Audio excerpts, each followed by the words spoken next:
What I told the guys was, I'm thankful for everybody that's in that circle. Obviously we've had a lot of trials, and our guys have stayed in the fight. They've stayed connected. They've continued to compete, and that's not an easy thing to do when you're not winning. So really, really thankful for them. And the other thing I said was we got contributions from a lot of different people. Jalen Miller making free throws down the stretch obviously was huge. I thought Darius Robinson did a really good job. Jackson Skipper did a really good job tonight. I thought Toki has just continued to improve in front of us. Tonight's game was hard for him from a matchup standpoint because, they have pick and pop bigs. I thought Luke Gray played really well tonight. I thought Mackey made some tough shots, like he always does. I could go on and on. I just thought we got contributions from a lot of people, and it was a great team win. Before the game, Isaac McBride was recognized for reaching 2,000 career points. Talk about what he has meant to the ORU program. I don't think everybody really understands who Isaac McBride is as a person. And he gets a ton of credit for what he does in between those lines, and deservedly so. But if you're ever around him, you become incredibly aware of how special of a human being he is. And I'm not saying that because of his talent. I'm saying that because of his heart. I've said this for years. There's not a better representative for Oral Roberts than Isaac McBride. And I don't mean student-athlete representative. I mean representative. He's got a strong faith. He's about the right things.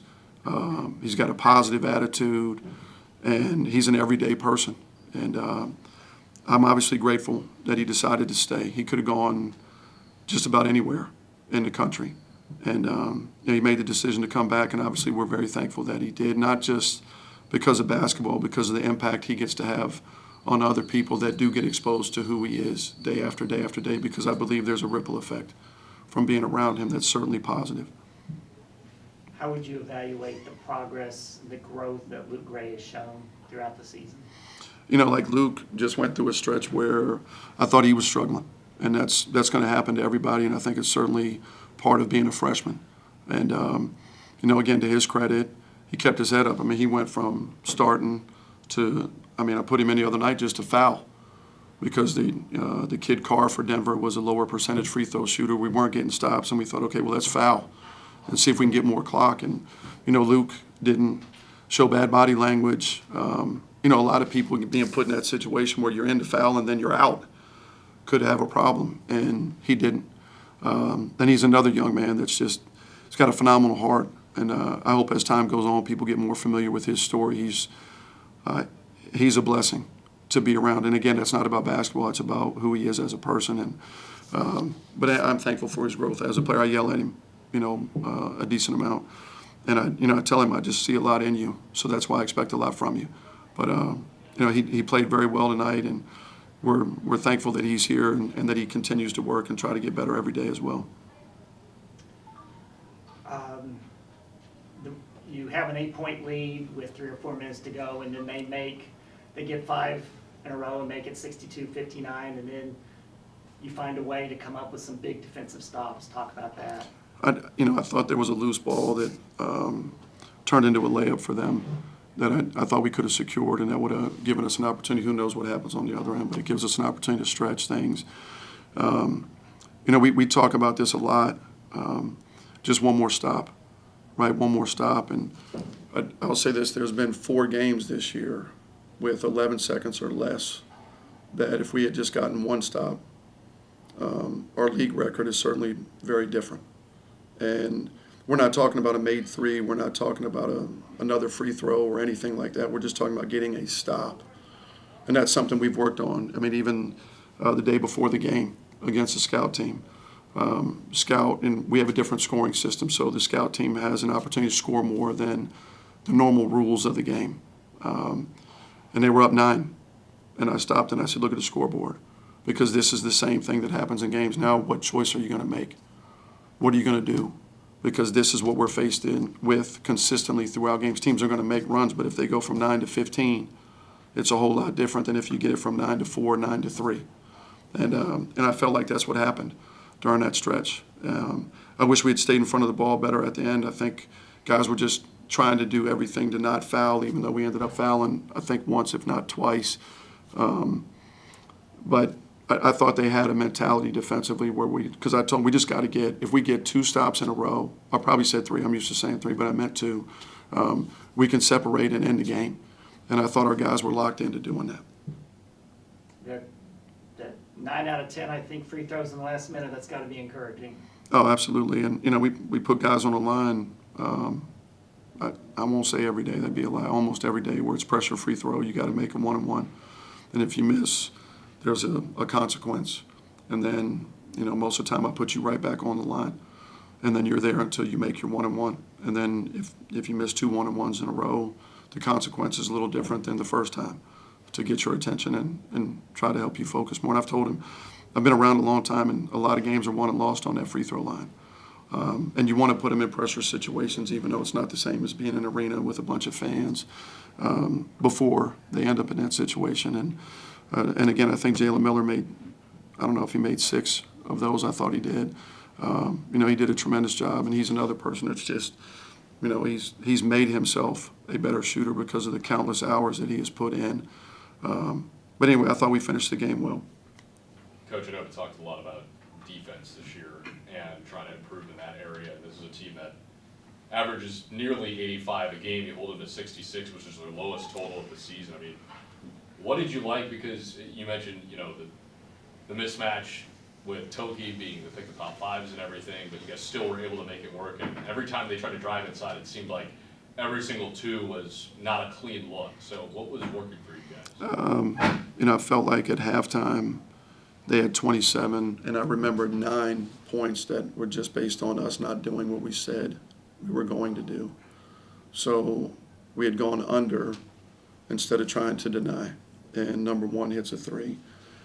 Toki ended up not going over, which he's not used to being on the perimeter, and we give up a 3 to number 32. Number 2 for them is an incredible shooter with extreme range. So we said we got to stay connected to him, and we give him space and go under. So that was 9 off the top of my head at halftime. And I said, hey, despite missing shots, it's a 2-point game, but it's because of how well you have defended. This is where I'm crazy. I think you can be better because I gave you 3 that you have the ability to take away. I don't want to gift wrap any more of these. And, we had emphasized some things that I thought they did a good job of. And, you're never going to be perfect with your game plan execution. But I thought our guys were really dialed in. And I do think getting stops consistently gave them more energy because it feels good when you start getting stops. So I thought they played with good energy. I thought their communication was better. And it needs to be because they just constantly move. And they do things that are inverted. Like they got a point guard setting a fade screen for a 5. That's not normal, right? So you can rep that, but even with 3 to 5 or 10 or 20 reps, it's still not preparing you for when it's like that in a game. But again, I thought our guys did a good job, and then we had emphasized with certain guys, they're not driving to score. They're driving to force help, to get rid of it, to get other players threes. So when they drive, unless it's just a negligent situation, then stay out. And I think they had 11 threes, 10 threes. I thought we did a good job overall of doing that. They had one of the shots that you were talking about when they scored. I don't know if it was 5 in a row. It was like shot, fake, move it, shot, fake, move it. And then you end up I don't know if it was an O board, something happened. We're in a long run, and it's an open 3. And it's like, it's going to happen. Feels awful when it does, but it's going to be part of the game. But anyway, overall, I thought our guys were really dialed into the game plan, and they executed extremely well.